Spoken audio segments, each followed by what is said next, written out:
Hey everyone, it's Zack Childress and welcome back to another Whiteboard Monday. And here's the best part. If you remember, the very first Whiteboard Monday we did of this month was really about your mindset, closing the gap so that you can get where you need to be. But we want to dedicate this month to really understanding how to fund your deals, which is where a lot of people make such a huge mistake as they're out there trying to figure out the business. But one of the things they never do ahead of time is actually get the money for their Tier 3 or Tier 4 investing strategies. It's okay to be Tier 1, it's okay to be Tier 2, but we got to get our funds together if we want to become a Tier 3 or Tier 4, which is where the money's at. It's where the big checks come in, it's where the passive investing starts. So I want to spend a little bit of time with you right here about number one, why you need it, okay? So let's think about this. It's one thing to be a wholesaler, and you could be a wholesaler until you run out of investing strategies and deals and it just dries up on you. The downside to that is you got to do it every single day. And you're going to be making $5,000, $10,000 here and there, maybe a $20,000 pop if you need it. But the idea is if all you ever do is wholesale, then the challenge with that is that you'll never grow true wealth from it. So why do we need funding? Because it's going to help us get to that next level. It's going to help us move up the stairs because we need funding for what? For our rehab deals. We need money to buy them. We need money to not only buy them but rehab them. We also need money to go out and buy long-term holds. These are all things that we need in place. Why? Because it leverages our powers to do more than what we're doing right now. Now, you might be in a position in your life where you got great credit, you got money in the bank, got a payroll coming in, and you're starting to go out on your own. And if that's the case, then yeah, you could go to a traditional lender or community bank in your backyard. But let's say that you're just not that perfect level of a person and you need a little bit of help. Well, that's why we need to reach out and start creating these funding sources and lines of funding in our business so that we can not only go buy a house, but we can also fund the rehab on it. We can also go out and buy a long-term hold, and we can mix up our portfolio based on the idea that we're out there leveraging other people's funding to help grow our business. And the reality is we're helping them too because they're earning an interest or they're making points on loaning us the capital. So when we go back to why you need it, well, you need it to grow your business. That's why you need it. You need the money to help get you through the different tier structures so that you can start to build momentum. Here's another thing.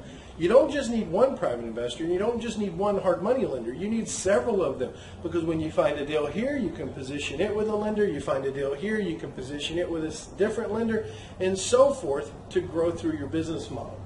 Let's also talk about the mindset of a funder, okay? So what does this mean?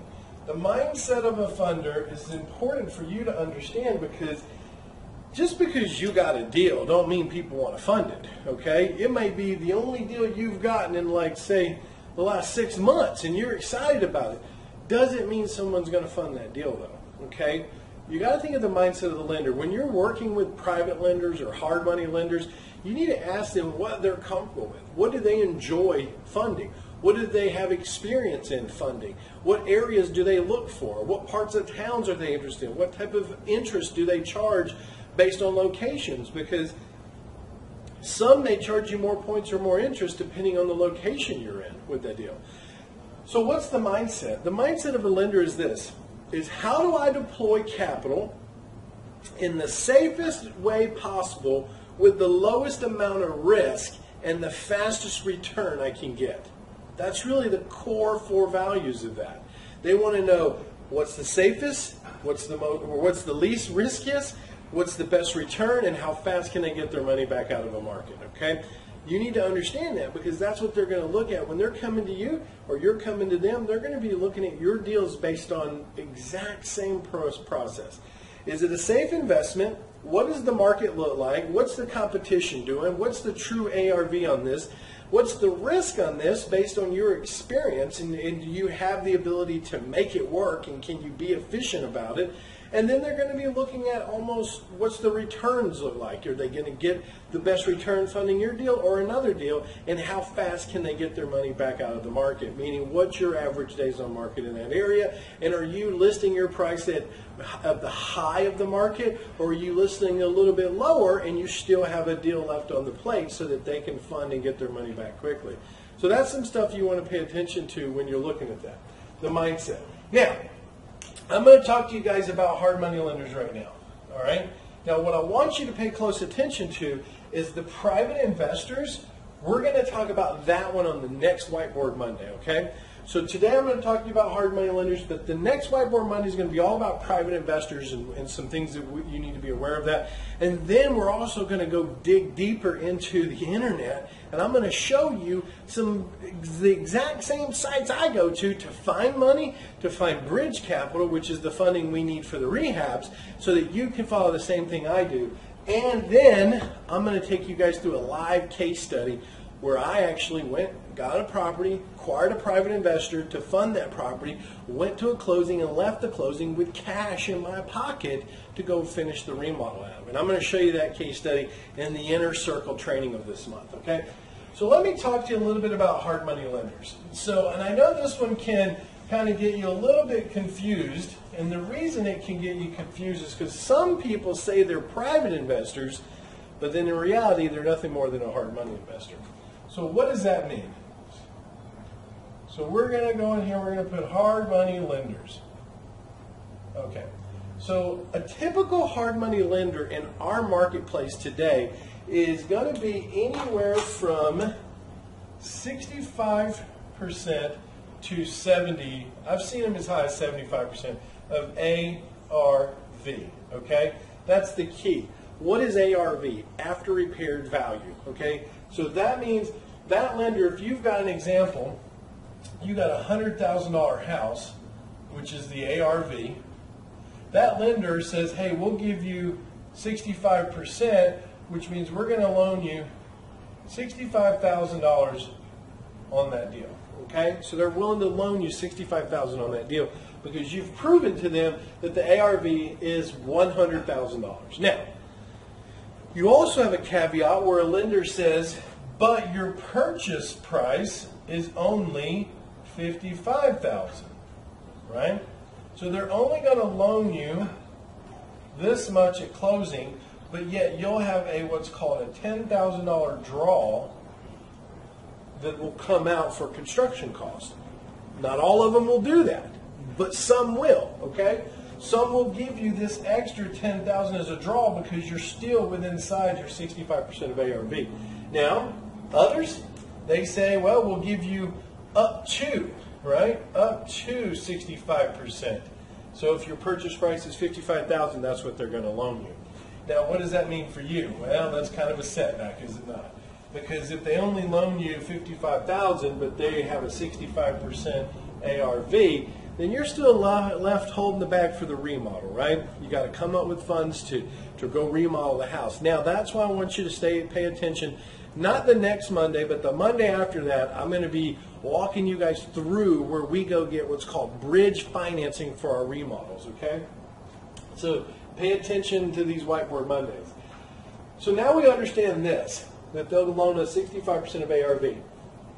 Some of them that'll come to you and they'll say, well, we want a down payment, we want this and that. Well, those aren't really hard money lenders. Those are typical banks that have been licensed with maybe a CFL or something of that nature, so now they can start charging points. The idea is you don't need those. You can find true hard money lenders out there.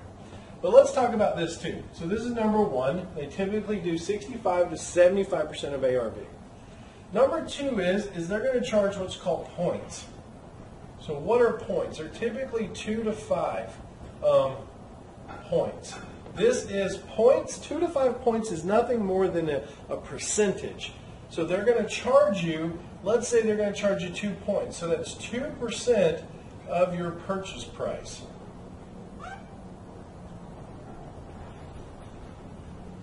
All right? So that's 2% of your purchase price. So what does that mean to you?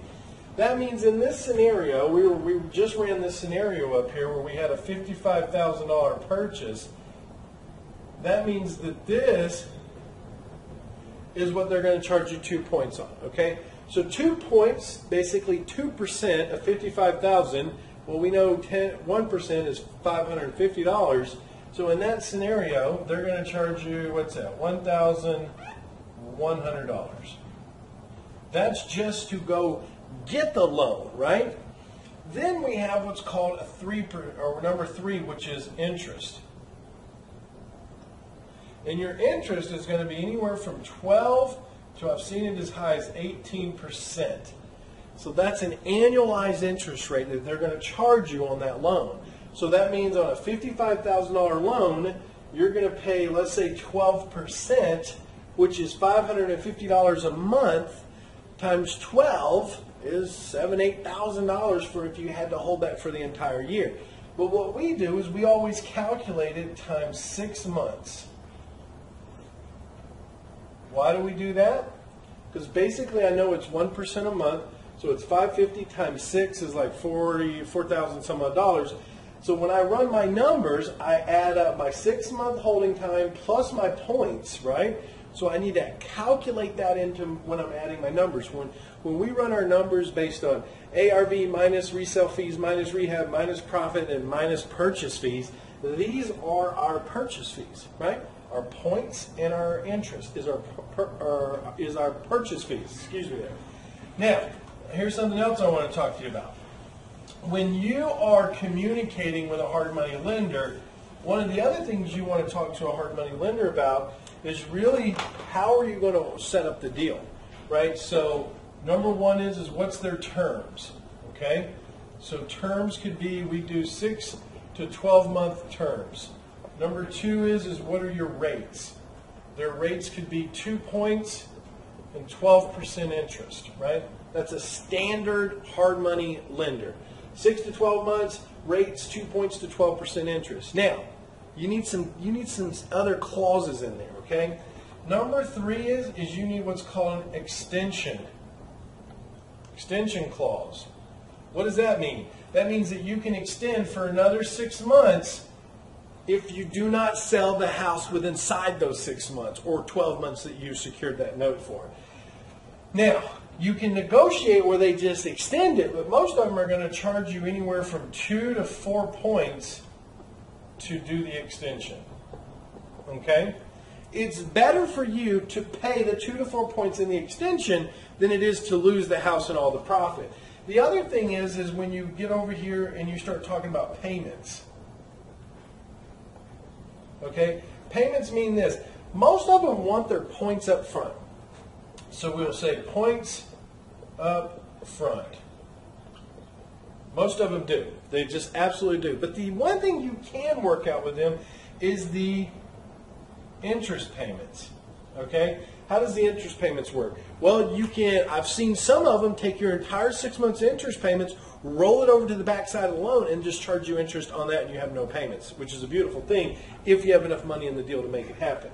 The other one is they want payments every month. They want a payment every month, which means you've got to make sure you have the reserves to make the payment every month, because if you default on the payment, then they have the right to come take the property back, but you don't want that to happen. Or one of the things that we negotiate is quarterly payments. Quarterly payments, okay? That means every 3 months I make a payment to you, Mr. Lender. Why?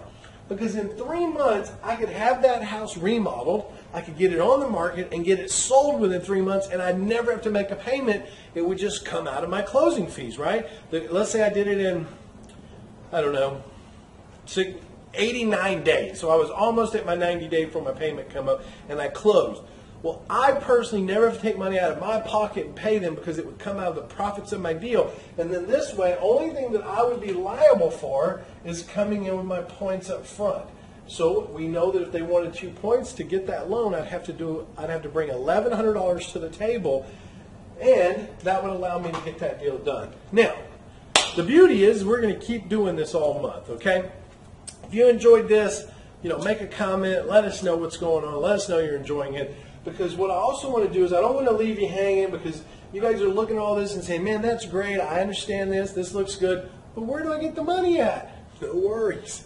Hang with me for the rest of the month, okay? I'm going to show you some cool sites online. Not next Monday, because next Monday I'm going to be talking all about private investors and how we work with them and how we structure paperwork, how we can move collateralization if we need to, a bunch of other cool stuff. But the Whiteboard Monday after that, I'm going to be doing all about online stuff. We're going to go into my computer. We're going to look at some different sites so that you guys can see really what's going on and how you can start creating bridge funding, right? Because if a hard money lender comes in and only spends $55,000 on a house I'm buying, but I need another $15,000 to get it closed, and I need to go get that $15,000. So I hope you guys are very clear with where I'm going with this with you guys right now. The other side of it is this. I'm also going to do a case study this month with you. Insider Circle case study, okay? I'm going to show you a deal I'm working on. I'm going to take you through that deal. I'm going to show you how I raised the money. I'm going to take you to the attorney's office. I'm going to walk out of the attorney's office with a check and show you how all of it went down, okay? So that's from me to you guys. It's Whiteboard Monday. I hope you're enjoying all this. Stay tuned. We got more coming your way. And just let us know how much you've enjoyed this, and all the good feedback helps us keep moving forward. But this month's all about funding your deals. I'll see you guys on another Whiteboard Monday.